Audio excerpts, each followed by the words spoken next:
Indonesia's naval modernization in 2025 reaches a pivotal moment, marked by two contrasting developments that frame the strategic debate now unfolding in Jakarta.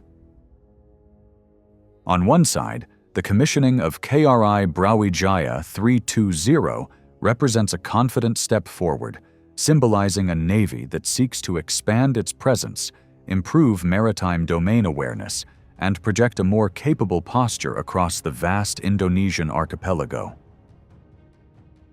On the other side, the recent loss of the patrol vessel KRI Siliman 848 following an engine room fire has raised difficult questions about maintenance standards, operational readiness, and the structural pressures placed on a fleet that is being asked to do more with limited resources. These two developments create a natural backdrop for the question now circulating widely among Indonesian policymakers, defense analysts, and the public.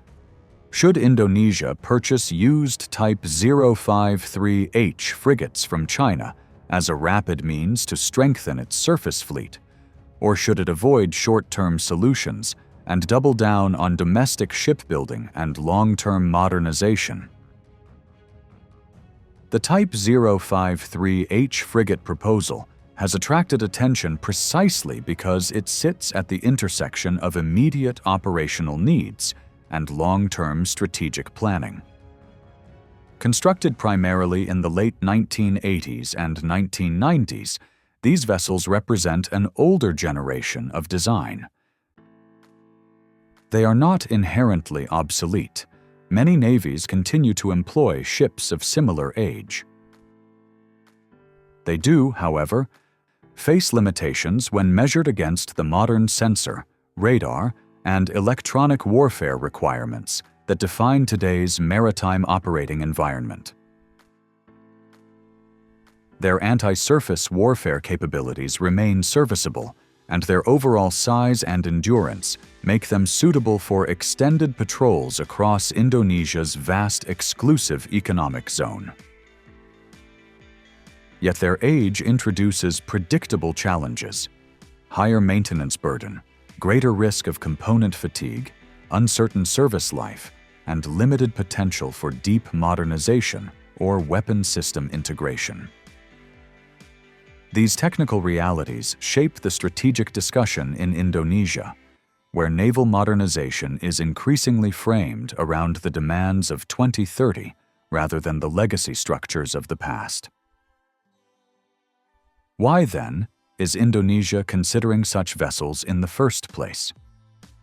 Geography provides the most straightforward answer.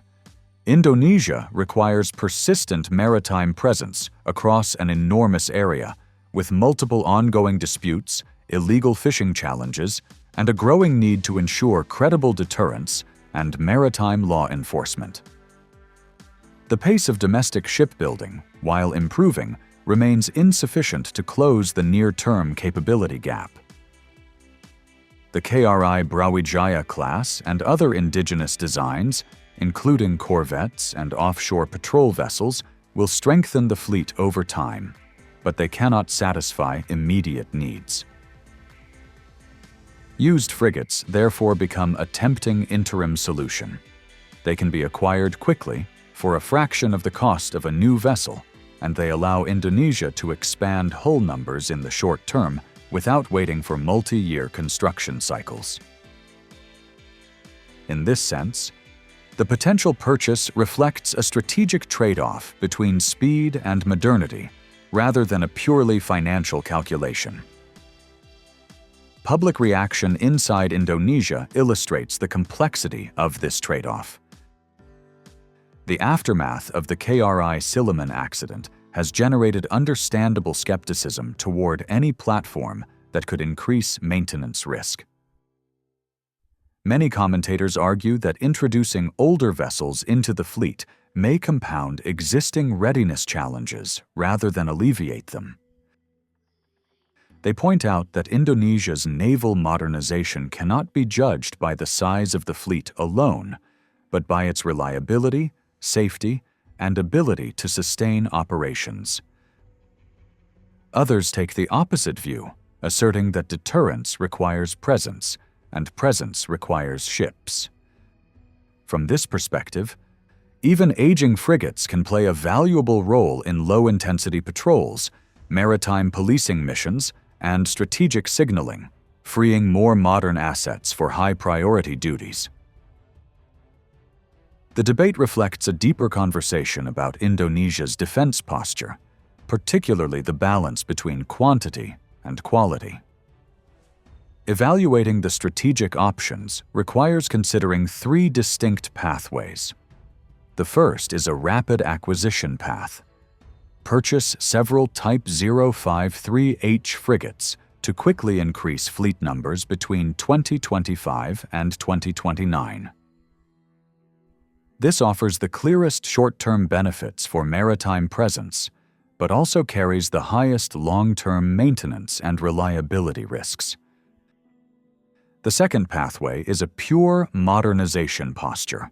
Refuse used vessels entirely and invest the full budgetary and industrial capacity into new Indonesian-built offshore patrol vessels, corvettes, and future frigates.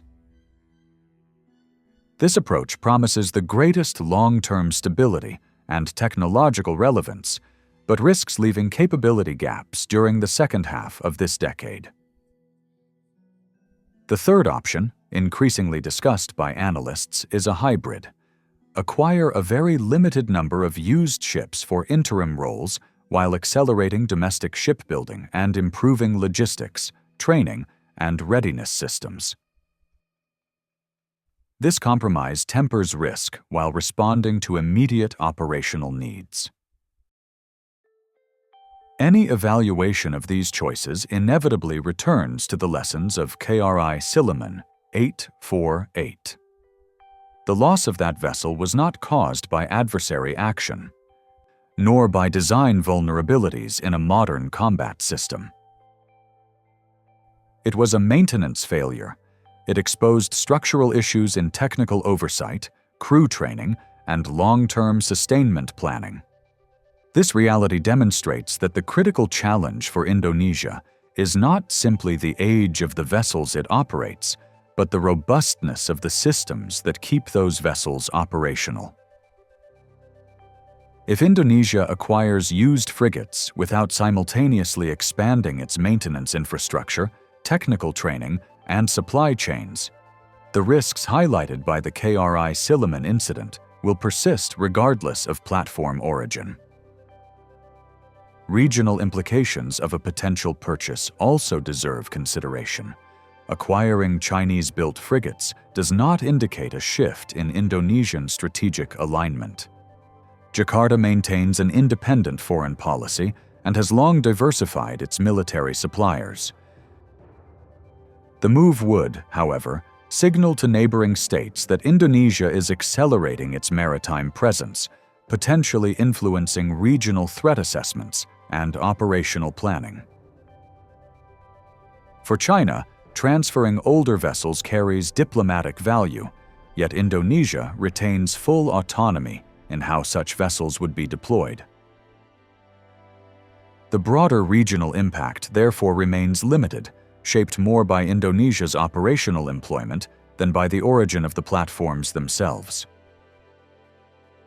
Looking toward 2035, Indonesia's naval strategy will ultimately depend on its ability to build a balanced and sustainable fleet.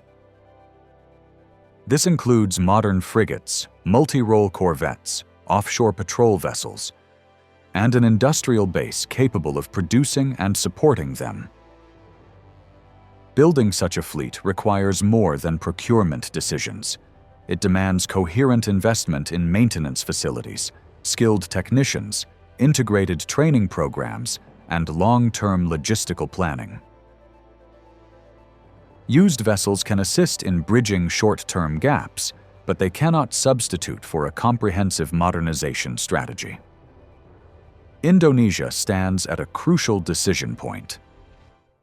Whether it chooses to acquire used Type 053H frigates or to rely entirely on new construction, the choice will shape not only the composition of its fleet, but also the credibility of its maritime posture. The deeper issue is not the age of any particular vessel, but the effectiveness of the systems that sustain the fleet, ensure safety, and maintain readiness.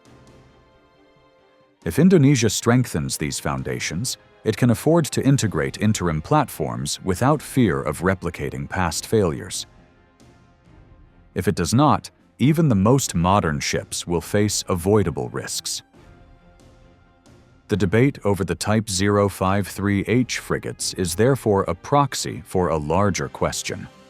What kind of navy does Indonesia aim to build by the next decade, and what institutional reforms are required to achieve it?